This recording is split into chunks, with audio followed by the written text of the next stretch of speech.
तौरात के मानने वालों को यहूदी, अंजील के मानने वालों को क्रिश्चियन, कुरान के मानने वालों को मुसलमान, लेकिन ज़बूर के मानने वाले लोगों को क्या कहा जाता है और ये लोग इस वक्त कहाँ मौजूद हैं?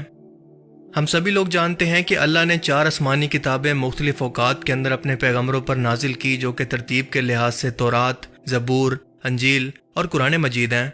लेकिन इस्लामी तारीख के अंदर आपको कहीं भी ज़बूर का जिक्र, इसकी तारीख या इसकी तफसीलात कहीं भी जानने को नहीं मिलेंगी। पर ऐसा क्यों है? क्यों इस अल्हामी किताब को आज भी दुनिया में इतना ज़्यादा डिस्कस नहीं किया जाता जितना कि तौरात, अंजील और कुरान पाक को? क्या ये इस वक्त भी अपनी असली हालत के अंदर मौजूद है? इसमें क्या क्या लिखा है या फिर इसमें क्या क्या मौजूद है? आज के इस वीडियो में हम इन्हीं सवालात के जवाब जानने की कोशिश करेंगे। तो चलिए शुरू करते हैं।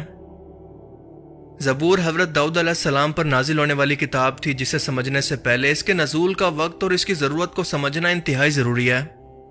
फ़िरौन मिस्र की 400 साल की गुलामी में रहते हुए बनी इसराइल कौम को आज़ाद करवाने के लिए अल्लाह ने इनके अंदर अपना पैगम्बर और रसूल हज़रत मूसा अलैहिस्सलाम को नाजिल किया, जिन पर तौरात यानी पहली मुकम्मल आसमानी किताब को नाजिल किया गया।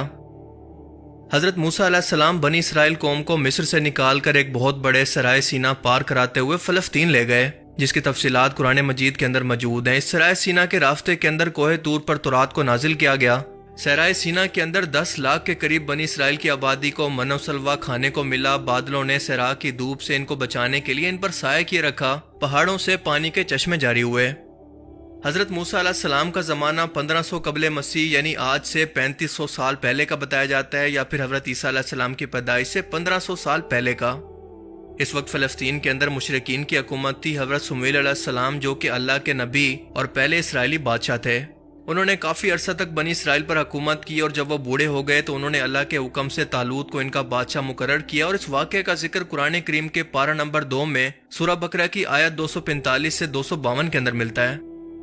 हज़रत तालूत अलैहिस्सलाम ने 1004 कबले मसीह से 1020 कबले मसीह तक हुक्मरानी की, और इसी वक्त के अंदर फ़लस्तीनी फ़ौज से एक फैसला कुन जंग हुई। बनी इसराइल इस वक्त बहुत ही माली और अस्करी तौर पर कमज़ोर थी, और अपनी ताकत के नशे के अंदर फ़लस्तीनी फ़ौज ने यह ऐलान किया कि हमारे सबसे ताकतवर सिपाही जालूत को अगर तुम में से कोई शख्स हरा देगा या फिर इसे कत्ल कर देगा तो ये पूरा का पूरा फ़लस्तीन बिना लड़ाई के तुम्हारा। तालूत अलैहिस्सलाम ने यह ऐलान किया कि जो भी शख्स ये काम करेगा, मैं अपनी बेटी की शादी उससे करूंगा और वो बनी इसराइल का अगला बादशाह होगा। इसी दौरान हज़रत दाऊद अलैहिस्सलाम, जो कि उस वक्त बकरियां चराया करते थे, सामने आते हैं और एक ही वार सिर्फ जायंट को जहन्नुम वासिल कर देते हैं, और वादे के मुताबिक अब फ़लस्तीन बनी इसराइल के हवाले हो जाता है। इसी फ़लस्तीनी फ़ौज से ताबूत सकीना भी वापस ले लिया गया, जिसके अंदर हज़रत मूसा अलैहिस्सलाम और हज़रत हारून अलैहिस्सलाम के तबरुकात थे।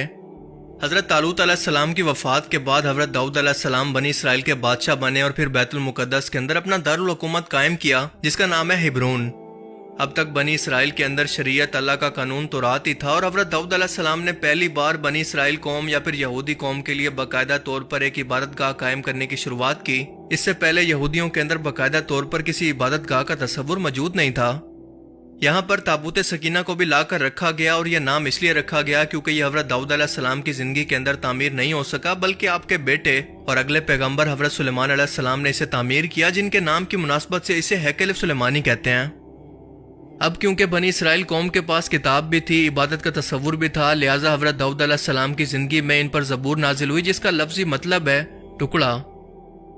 अब यहाँ पर सबसे अहम और समझने की बात यह है कि ज़बूर कोई शरीयत की किताब नहीं है, बल्कि अल्लाह की तारीफ़ और हम्दो सना से भरी हुई किताब है, क्योंकि अल्लाह ने हज़रत दाऊद अलैहिस्सलाम को लोहे को नरम करने की ताकत और इंतहाई खूबसूरत आवाज़ अता करने के साथ साथ अल्लाह की हम्दो सना इतने खूबसूरत अंदाज के अंदर बयान करने का मौजा अता किया था, जो कि आज तक किसी और को अता नहीं किया। ज़बूर की पूरी किताब भी अल्लाह की तारीफ़, इसकी बड़ाइयों और इसकी हम्दो सना से भरी हुई है। इसके अंदर ज़िंदगी गुजारने के कोई अहकामात मौजूद नहीं है, ना ही कोई तारीख, पेशन गोइयाँ, इखलाकियात, ऐसा कुछ मौजूद नहीं। यानी ज़बूर की बुनियाद पर किसी माशरे की बुनियाद नहीं रखी जा सकती। ये कोई अलग से शरीयत या अल्लाह का कानून नहीं है। इस किताब के नाजिल होने के बाद बनी इसराइल कौम को बाकायदा तौर पर अल्लाह की हम्दो सना और इसकी इबादत का तरीका सिखाया गया। हज़रत दाऊद अलैहिस्सलाम अपने साज के साथ जब इस ज़बूर की तिलावत किया करते तो आसमान, पहाड़, नदियाँ इस आवाज़ को सुनकर आपके साथ झूमने लगती। इस कलाम और आपकी आवाज़ के अंदर इतना असर था कि ये दुनिया के अंदर इंसानों को जन्नत की आवाज़ महसूस हुआ करती। हज़रत दाऊद अलैहिस्सलाम की वफ़ात के बाद ये आवाज़ तो बाकी ना रही, मगर ये कलाम बनी इसराइल कौम हैकल सुलेमानी के अंदर खुदा की बड़ाई और इसकी इबादत को बयान करने के लिए पहले भी पढ़ा करती और आज भी पढ़ती है। جو کہ ظاہر ہے کہ ہزاروں سالوں سے ایک جنریشن سے دوسری جنریشن تک پاس ہوتے ہوئے اپنی اصلی حالت کے اندر آج نہ تو مکمل طور پر محفوظ ہے اور نہ ہی اس کے اندر مکمل طور پر وہ چیزیں موجود ہیں جو کہ حضرت داؤد علیہ السلام پر اللہ نے نازل فرمائی تھی۔ یہ تمام آسمانی الفاظ یعنی حضرت موسیٰ علیہ السلام پر نازل ہونے والی تورات سے پہلے کے صحیفے، خود تورات اور زبور کو اولڈ ٹیسٹمنٹ یا پھر عہد نامہ قدیم کے نام سے جانا جاتا ہے، جبکہ انجیل مقدس کے تمام نسخوں، رسولوں کے اعمال، حواریوں کے خطوط اور مکاشہ جس کے اندر شامل ہیں، اس کو عہد نامہ جدید یا پھر نیو ٹیسٹمنٹ کہا جاتا ہے۔ زبور کی کچھ آیات کا ترجمہ میں آپ کو پڑھ کر سنا دیتا ہوں تاکہ آپ کو بہتر طور پر پوری کتاب کا مقصد سمجھ میں آ جائے۔ خداوند میرا مالک ہے، مجھے کسی چیز کی کمی نہیں ہوگی۔ وہ مجھے ہری بھری چراگاہوں کے اندر بٹھاتا ہے اور مجھے سکون کے چشموں کے پاس لے جاتا ہے۔ وہ میری جان کو زندہ رکھتا ہے۔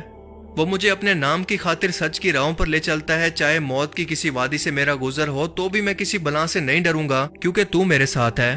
تیرے عصا اور تیری لاٹھی سے مجھے تسلی ملتی ہے۔ تو نے میرے دشمنوں کے مقابلے میں میرے سامنے دسترخوان بچھایا ہے، تو نے میرے سر پر تیل ملا ہے۔ ہمیشہ بھلائی اور رحمت میرے سر پر رہے گی اور میں ہمیشہ کے لیے خداوند کے گھر میں ہی رہوں گا۔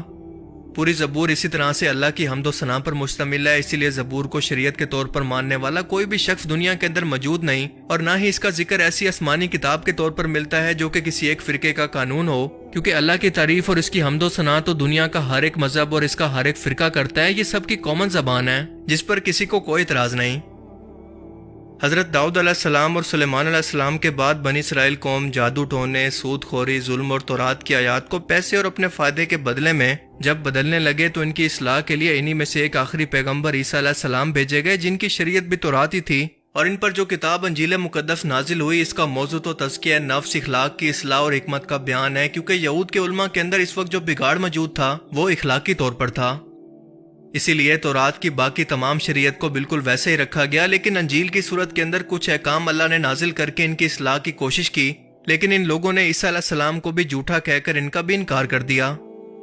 حضرت عیسیٰ علیہ السلام کی آمد آج سے تقریباً 2000 سال پہلے ہوئی تھی، اور اس کے بعد نبوت بنی اسرائیل کے اندر ختم ہو گئی، اور وہاں سے نبوت حضرت ابراہیم علیہ السلام کے دوسرے بیٹے حضرت اسماعیل علیہ السلام کی نسل کے اندر منتقل ہو گئی، اور یہی وجہ ہے کہ یہود اللہ کے رسول صلی اللہ علیہ وآلہ وسلم اور دین اسلام کے شدید مخالف اور دشمن ہیں، کیونکہ اللہ کے رسول صلی اللہ علیہ وآلہ وسلم کی بنو اسماعیل کے اندر آمد سے ان کی خاندانی مذہبی قیادت یا پھر بنو یعقوب کی قیادت ختم ہو گئی، اور امت مسلمہ کا ٹائٹل بنی اسرائیل سے بنو اسماعیل کی طرف منتقل ہو گیا، اور آج تک ان لوگوں کو اللہ کے فیصلے پر بھی اعتراض ہے۔